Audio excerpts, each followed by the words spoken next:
एक कम सुसज्जित कमरे में एक ही बल्ब की मंद रोशनी लंबी उदास छाया डाल रही है। आर्यन झुककर सुन रहा है। उनके पिता, हार से जकड़े एक व्यक्ति, कहते हैं, हमें दुकान बंद करनी होगी, कोई और रास्ता नहीं है। आर्यन की मां, उसकी आंखों में आशा और चिंता का मिश्रण, उसके हाथ में 5,000 रुपए रखते हुए कहती है, लो, इसे ले लो, यह हमारी सारी जमा पूंजी है। आर्यन पैसे को पकड़ लेता है। उसकी नजरें एक हताश दृढ़ संकल्प के साथ कठोर हो जाती हैं, यह जानते हुए कि यह उसका आखिरी क्षणभंगुर मौका है।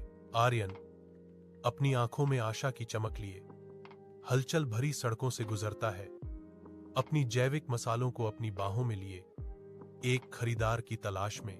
आर्यन के चेहरे पर निराशा के बादल छा जाते हैं, क्योंकि संभावित ग्राहक उसकी चीजों की कथित उच्च लागत से डरकर चले जाते हैं। वह एक जीवंत रेस्तरां में प्रवेश करता है।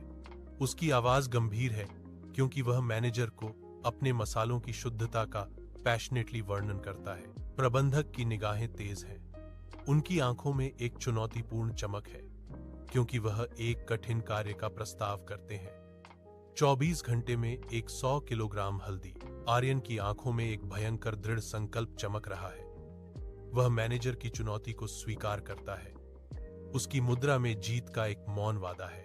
धुंधली रोशनी वाली फैक्ट्री में, जहां हवा धातु और निराशा से भरी है, आर्यन अपने चिंतित श्रमिकों के बीच बैठा है।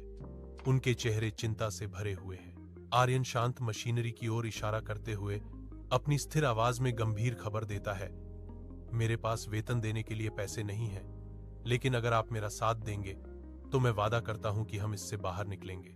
अचानक दृश्य एक हलचल भरे होटल की लॉबी में बदल जाता है, जो फैक्ट्री के उदास माहौल के बिल्कुल विपरीत है।